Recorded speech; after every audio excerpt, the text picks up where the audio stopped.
Bonjour et bienvenue sur ma chaîne Le Français Facilement.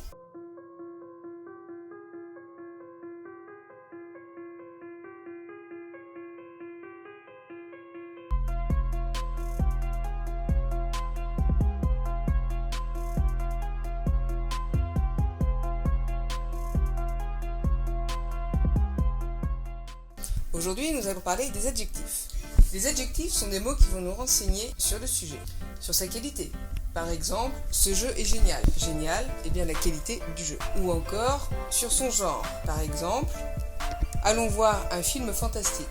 Fantastique, c'est le genre du film. Ou encore, sur sa propriété. Par exemple, ces cartes Pokémon sont à moi. Ça nous renseigne sur le propriétaire des cartes. Ou encore, sur son état. Par exemple, la portière de cette voiture est cassée. Il doit donc être accordé en genre et en nombre, avec le sujet qu'il qualifie. L'adjectif doit être placé près du nom. Avant ou après, il n'y a pas d'importance. On dira alors qu'il est épithète.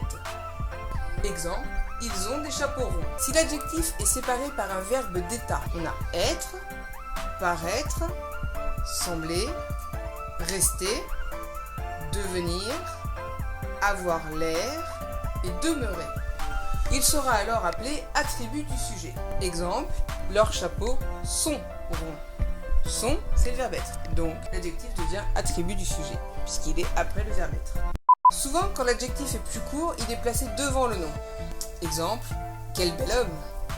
Ou alors, quand l'adjectif est numéral, donc un nombre, ou ordinal, c'est-à-dire donner un ordre.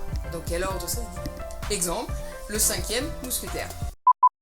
Selon le cas, on peut aussi placer l'adjectif derrière le nom. Quand l'adjectif est une couleur ou une forme, c'est recommandé. Exemple, la balle rouge. Vous pouvez dire la rouge balle, mais alors vous passerez pour un anglais. Ou encore si l'adjectif désigne une catégorie sociale, religieuse ou dérivée d'un nom propre. Exemple, les tragédies shakespeariennes. Les tragédies écrites par Shakespeare, autrement dit. Ou quand l'adjectif est formé à partir d'un verbe. Les adjectifs verbaux. Exemple, il y a beaucoup de monde sur cette route. Elle est très passante, qui vient bien du verbe passer. Attention, certains mots sont invariables.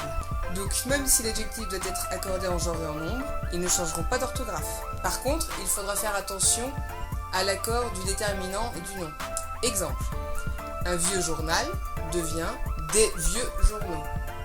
Donc, aucun changement pour vieux, mais par contre, le déterminant 1 devient des et journal devient journaux. Tout comme la terminaison E ne sera pas forcément féminine. Exemple, une femme fragile devient un homme fragile. Il y a quand même un E, c'est un homme, donc c'est masculin.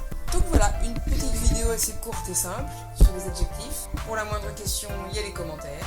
J'espère qu'elle vous aura plu, qu'elle aura été assez simple. N'hésitez pas à mettre un petit pouce en l'air et à vous abonner si le cœur vous en dit. A bientôt pour la prochaine.